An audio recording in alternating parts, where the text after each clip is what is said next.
you know that you're going to be gone, but not going to get to see you and to do the things that we always do and the laughs and stuff. And so it is, you know, it's going to be, I know it's going to be really, it's going to be fucking hard, but I know I've got to kind of like, it is what it is, and I've got to be happy for you, like totally happy, and accept that it's happening. It's, you know.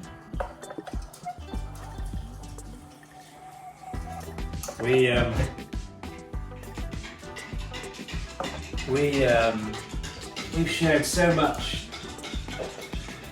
and we will share more. I know we will. I mean, I said, Kirsty said, you're going to come back, Dad. I said, well, I'm going to come back. I said, but I'm selling everything before I go. And of course I'll come back. I intend to try and get back once a year. You know, it's not easy, or you know, money doesn't mean anything as long as you've got money. That's what we always say. But I will always have enough money in reserve to come back and make a visit. I've got to ask you, what would be the best moment that we've shared? What would you say? I know what it is for me. Easy. I know what you're going to say. Snowfields in Wales. Because it was for me as well. It was the best. It was easily the most recollective and immediately recollective experience that we've had together. And we were going to go to Snowdon for the weekend, camping and just having fun. And we couldn't even get halfway because of the snow.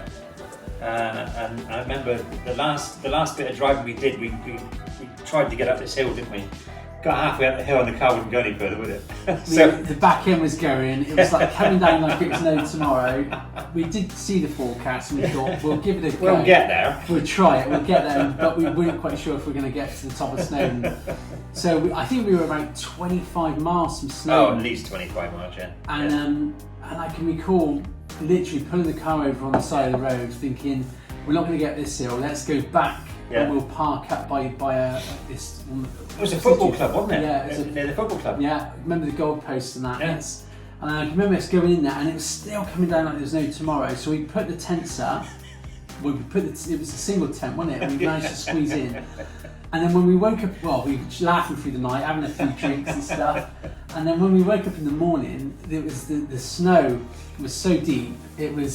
We were almost like kind of like snowed in the tent. It was just hilarious. It was brilliant, and we went outside, got some snow, put it in the tin, got a cup of tea going, and the whole field, which was sort of green and white the night before, was now like white all the way across. And so what did we do? We had breakfast and we put gaiters on and we went hiking, didn't we? Took the poles out. That's right. We went up over the top, testing out the crampons, self-arresting, practicing. So of course, it was all training for Mont Blanc training, which was, you know, it was amazing. It was perfect training, and but that was easily our best moment. Hilarious, absolutely hilarious. And obviously, though, as we know, we both shared football moments that. As United fans, I've got to say, we've been so lucky to have support a club that struggled in the 70s and 80s, and then, you know, the fruit that Sir Alex Ferguson laid for us fans was, it was phenomenal. And the boys, the Fergie's fledglings, came along, and the class of 92. Class of 92, changed everything. But treble in 99. It's amazing how. I mean, then when you look at obviously the 7-7 was another one which meant a lot for all of us in so many ways for the 7 charities and stuff. But obviously the Lullaby Trust, which was Gavin, obviously with Gavin, which was a lovely memory. And for you to run that was absolutely amazing to be part of that. Yeah. But you've always, no matter what I've done and what we've done, is you've always supported in every way possible, and even down to, you know, the Transcon race and the race around Ireland. You jump on your bike, you brought me with the Zwift. to keep me fit through the winter, and then of course lockdown kicked in, and we've continued on cycling ever since. It's like, you know, I guess the next sport we would have taken up if you were to hang around a bit longer would be fishing and bowls. Well, as we know, we've been fishing for quite some time, but bowls, yeah. I did have a look on the internet to see the many locations. I know why you're really going out there. You're going out there to catch a bigger carp, so you can post it online and say, "Call that a carp? Now this is a carp." Oh dear, we have had some times, mate. But the thing is, we've had some times in the past. We've still got the present and the future to go, and that's the whole thing for me. You know, it's not going to end just because I'm going to leave the country. Well, as you know, if there's anything I can do to help from this end, technically, yeah, you can pay for my flight. Methodically, that'd be nice. you know, you've got my support. So you know, it's I know. And I'm just a phone call away, you know, and that's the way it should always be, and it always will be. So that's what friends are, Jace. That's what friends are, mate. That's the whole thing. It's not seeing each other every day. It's knowing that they're there every day. Pick up where we left off last. It's going to be a shock. But I think the bigger shock is going to come over the next few months when I sell my life. My 21st century life, you know, it's all going. You know, everything's going to be sold to go into a savings pot for, you know, the rainy day. So yeah, it's trepidation and it's excitement at the same time. It's exhilarating, if you like, is a word.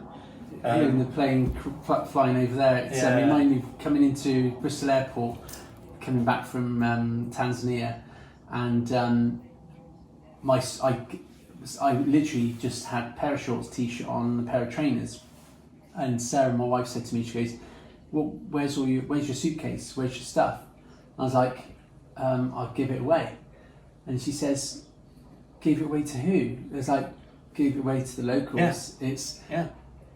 All I needed was a t-shirt and a pair of shorts and a pair of trainers. That's it. But obviously doing that was like, as a tourist, as a visitor, was a small little kind of ripple that carried on after for the charity stuff. But for you, you are actually in that pond. You're going to be part of the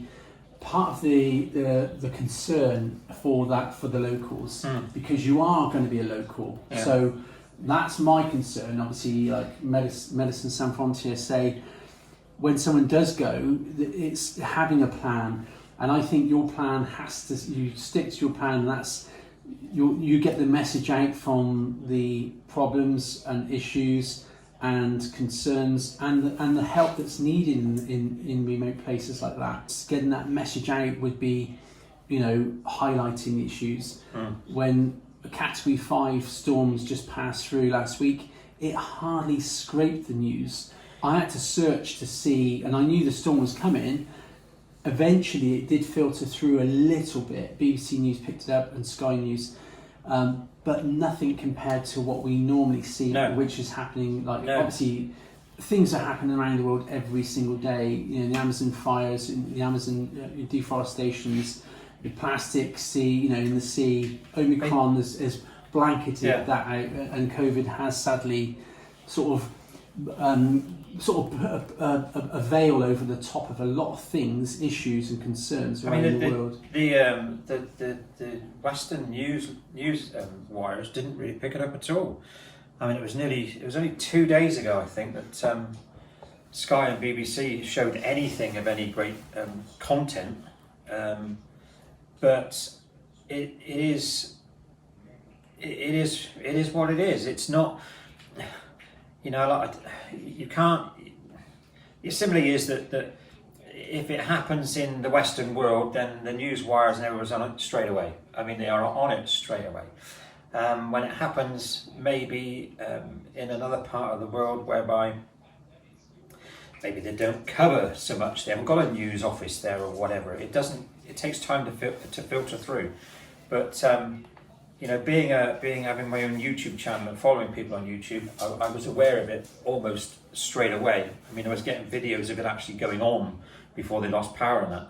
So I was quite aware of it. They need, there isn't in that southern central corridor, there isn't a generator to be bought anywhere now. They've all been sold. And there's no generators, so people can't even generate their electricity. The petrol stations are running out of fuel, so you can't put petrol in your generator or your scooter or whatever to be able to get around. So people are walking or riding bikes or whatever. But they need food. I mean, you know, like any country, you know, the bad elements come in. I mean, the price of rice has skyrocketed in the central Philippines area now because people need rice. So, you know, the price has just gone up. I mean, I sent out money on, what day is it today? Thursday? Friday. Christmas Eve. I sent out money on Tuesday.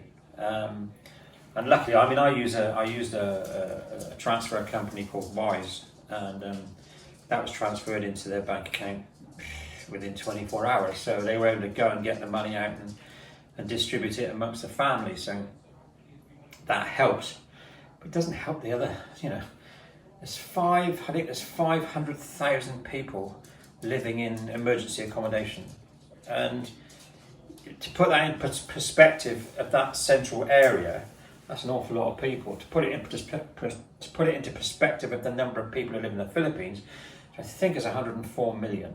That's a very small amount, but you're talking about a concentrated area where that typhoon went through. So it is tough, and businesses will maybe never recover. It was interesting. It was interesting on the South China Morning Post put on a video of some reports going on in the Philippines now, and one of the guys there who was in an authority in the central Philippines area said, we had COVID. Now we need to concentrate on the effect that it's had on people's lives. The mental strain, the anxiety, the people who lost their houses, the people who lost their homes, people who have lost their relatives and friends.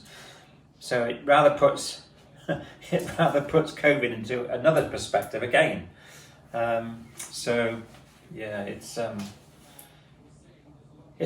very difficult situation out there, and it's a difficult situation that is not going to go away, and it's a difficult situation that's going to take a long, long time to recover from. But